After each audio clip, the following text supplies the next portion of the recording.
There's something almost glamorous about poisonous plants.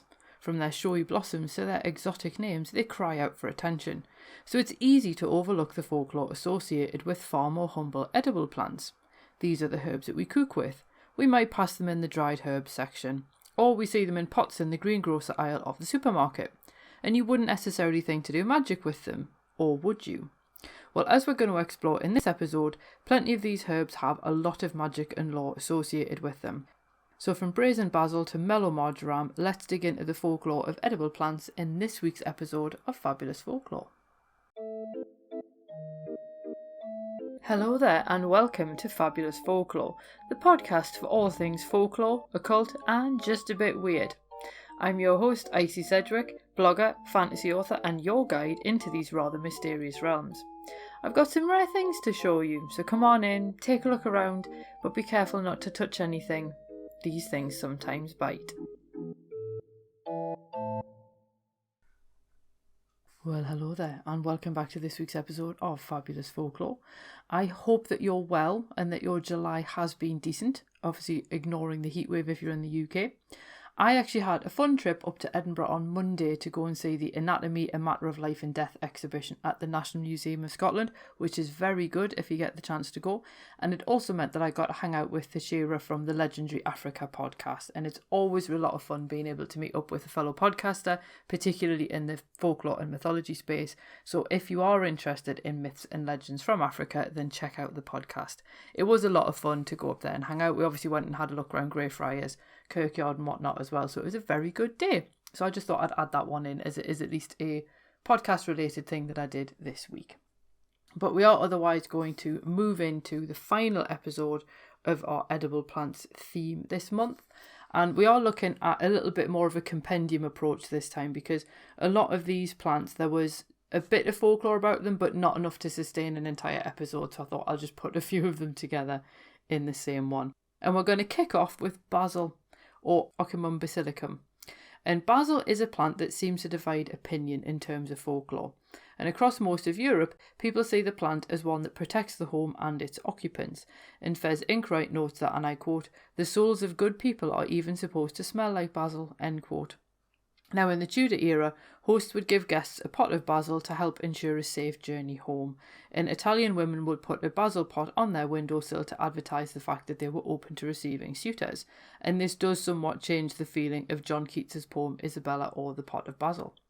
Now, Christina Oakley Harrington notes that in Italian law, if a woman wore basil in her girdle, she was unmarried, but if she wore it on her head, she was married. And courting men would put a sprig of basil on their beloved's windowsill, since giving it to them directly was considered disrespectful. Now, it is quite interesting that the basil-related rites for friendship and love are similar, and both required you to give the other person either a sprig of basil or a basil plant. Or you can, of course, make them a meal involving pesto, which is made from basil. But by contrast, in France, basil was considered a plant of the devil, and you needed to curse the ground while planting it if you wanted it to grow well. And I suspect that may be why basil represents hatred in the Victorian language of flowers, due to the French origins of some of the plant meanings. In Crete, you could curse someone by putting basil on their windowsill, and the Greeks and Romans thought that it would bring both madness and exhaustion because the plant was associated with scorpions. Now, I can't help thinking that that may derive from Culpeper's association of basil with Mars, who rules Scorpio, but then William Lilly did attribute basil to Jupiter instead. Incidentally, in the Elizabethan era, doctors thought that a woman in labour could hold a basil root and a swallow's feather to ward off birth pains, and there was a particularly weird belief that putting basil leaves under dishes meant that women couldn't eat from them, and I can't quite work out where that would come from or indeed why you might use that, but there we go. So that's the folklore of basil. I'm a little bit biased towards basil, I think, because it is one of the plants that I've been able to grow from seed this year, and I just love basil anyway. But we're going to move on to bay leaves or bay laurel, and the Laurus nobilis is the true bay laurel plant, because other plants are sometimes referred to as bay or laurel, but the Laurus nobilis is the one that we're talking about here. And the laurel was sacred to both Apollo and his son Asclepius. Now, according to legend, Apollo's roving eye fell on a nymph named Daphne. She wasn't interested, but Apollo pursued her anyway, and Daphne called out to her father, a river god, for help. He turned her into a laurel tree, preserving her from Apollo's amorous attentions, and Apollo began wearing a crown of laurel in her honour. Now, Romans also used the plant as decoration for the calends, and this was essentially the first day of the month, and it was sacred to Juno. Bay trees could apparently protect against lightning, witchcraft, disease, snake bites, and evil, and people used to hang bay leaves over hospital doors, so new doctors were given bay garlands when they qualified. And this link possibly comes from the link with Asclepius, god of medicine. And obviously if he's associated with bay laurel plants, that would explain it. Bay leaves are a popular ingredient in folk magic, which direct you to write what you want on a bay leaf before burning it, or you can also use the same principle to banish things from your life. Write what you don't want on the leaf and then burn it. The Greeks and Romans made wreaths from the leaves of the plant, and they gave these to heroes and soldiers as well as poets, and this is where the term poet laureate comes from. You can also steep bay leaves in hot water and then bathe in the water to ease aches, and Fez Inkwright recommends softening the leaves in water and then using them to soothe bee stings. And in the Victorian language of flowers, the bay leaf meant "I change but in death," which seems a little bit melodramatic. Now we're going to move on to chamomile. And chamomile, or Chamomile nobile, is quite a helpful plant in the garden, because not only does it ward off insect pests, it also helps the plants that it grows beside to grow better, so it's what's known as a companion plant. Nicholas Culpeper attributed it to the sun. English chamomile is known as Roman, where wild chamomile is the German variety, and one of the plant's old names was earth apple. People thought that planting chamomile on graves could stop spirits returning, and like St. John's wort, chamomile was also associated with Midsummer's Day. So people would add chamomile wreaths to their door on June the 24th to ward off misfortune in the months ahead. In Germany, farmers' wives hung chamomile indoors, and if someone who wished her or her family ill actually came inside the house, the chamomile would start swaying, giving the wife the heads up about her visitor's true thoughts. In Tudor England, people planted chamomile to represent patience and humility, and it also represented resilience, and it appears in spells to help a person bounce back from rejection. It is, however, perhaps most famous for its relaxing properties, and chamomile tea is supposed to help aid sleep, and it can also be helpful in combating headaches.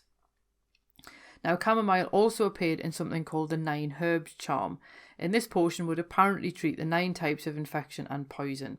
And it contained betony, buckhorn, chamomile, chervil, crabapple, fennel, lamb's cress, mugwort and nettle, and you would grind each ingredient into a powder, calling its names and praising its properties 3 times, and the directions recommended you then mix it with ashes and soap so you could apply the paste to infected wounds. Otherwise you could mix the powder with apple juice to turn it into a drink to treat internal poisons. Now we'll move on to dill. And dill, or Anythum graveolens, is attributed by Culpeper to Mercury. And while most people probably just use it for cooking now, it was once called the magician's herb, and apparently it has the power to guard against evil spirits, much like most of the other edible plants if I'm completely honest. And if you nailed a sprig of dill to the door, it would trap ill-disposed people inside the house, which is quite an interesting one. People would boil dill in wine and drink the mixture to get rid of the hiccups. And in a magical sense, you can basically add dill to any food if you want to boost passion in your relationship. Dill also guards against envy, so you can also put dill around anything that might make people envious of you. There's not a huge amount about dill, which is why we're going straight into fennel. And according to folklore, workers could use fennel to encourage difficult animals to stand still and be harnessed. And one belief is that snakes also ate fennel before shedding their skin, and Pliny ascribes some 22 remedies to fennel. So fennel, or Feniculum vulgare, appears a lot in Greek lore. They actually called it Marathon, and they named a town after it. And also, if anybody's listening who remembers the pre-Snickers era, the Marathon was also the chocolate bar that went on to become the Snickers. And if you're familiar with the legend of Prometheus, he apparently used fennel to steal fire from the forge of Hephaestus, and he then gave this fire to humanity before he was punished for doing so.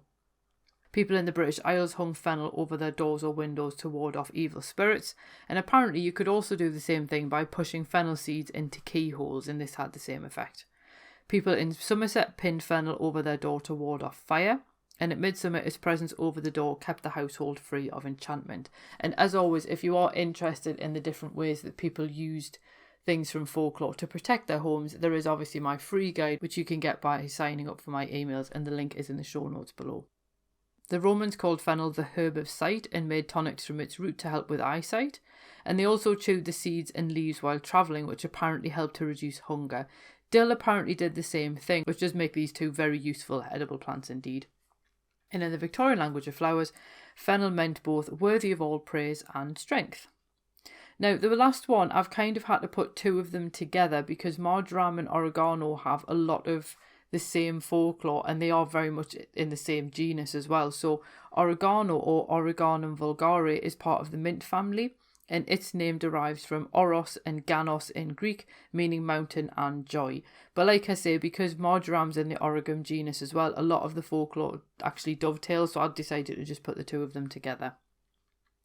So to the Greeks, saying wild oregano growing on a grave meant that the soul of the dead was happy, and the Romans would add oregano to the crowns that they gave newly married couples to confer happiness.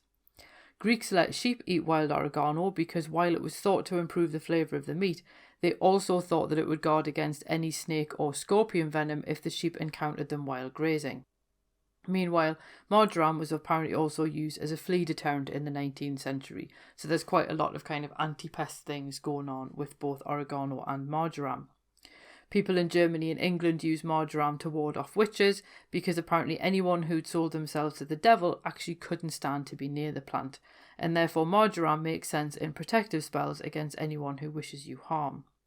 And despite being attributed to Mercury by both William Lilly and Nicholas Culpeper, folklore claimed that the scent of marjoram came from Venus herself. And this link with Venus harks back to its use in wedding crowns in the ancient world, and therefore it does make a great addition to love baths, potions and charms. So all of these edible plants do essentially do double duty between enhancing the flavour of food and providing a boost to your life. So whether you want to deter evil, attract love, ward off disease or heal yourself, these plants do offer something to you. And I should point out as well that many of them are also incredibly easy to grow. And like I say, I actually planted some basil seeds on the 28th of April and the plant has shot up since then. And it's about 10 inches tall now. So that's actually pretty good growth in about 3 months. It happily grows on my kitchen bench by the window and it also tastes amazing as well.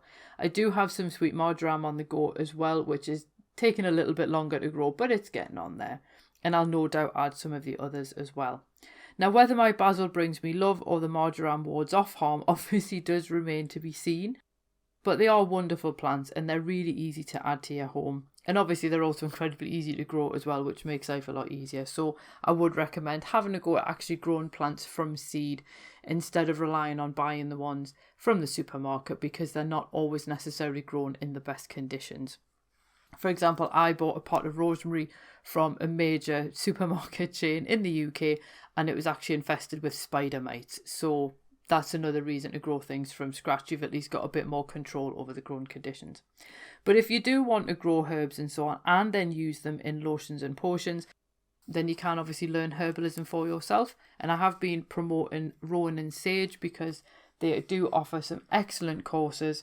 And there's, for example, there's the kitchen herbalism course, which will teach you how to make all these lotions and potions. And that is indeed the one that I'm going to do. I do have a link which is in the show notes. So it would be wonderful to see you in that particular course. So that is the end of our Folklore of Edible Plants series this month. We are moving on to a slightly different topic in August. And I thought what could be really interesting because a little while ago I had a request for, was there any folklore around like gold and silver? And I had actually had this in the back of my mind to do for a while. So we're going to have a look at sort of the folklore associated with certain materials. So we'll have a look at like metal and paper and wood and stone and things like that. So again, it's going to be kind of a little bit more of an overview. A bit like when we looked at the folklore of drinks. So that's going to be quite an interesting way of doing it. And gold and silver will obviously be in the metal episode. So that is something to look forward to in August. So I hope that you come back for that. If you've got any requests about any specific materials, obviously feel free to use the request form that is linked in the show notes below. And I'll let you crack on with the rest of your day now. And if you have enjoyed this theme, please do feel free to leave me a review on any of the podcast platforms because it does kind of help the podcast get discovered by other people and so on. It's basically a way to beat the algorithm. So that's always a good thing in my view. But I will let you crack on with whatever it is that you need to do today. I hope you have a marvellous day and I hope you have an excellent week ahead. And I'll see you next week when we move into our Folklore of Materials theme. Cheerio. Well, thanks for listening and I hope you enjoyed that episode. If you did, feel free to leave a review wherever you listen to podcasts, because that helps other people find the show too. It also takes between 4 and 6 hours to research, write, record and edit these episodes, so if you want to help support my time in doing that, then you can buy me a coffee, or you can join the Fabulous Folklore family on Patreon and enjoy extra benefits, including exclusive episodes and articles and even illustrated talks. All the links you need are below, and thanks in advance.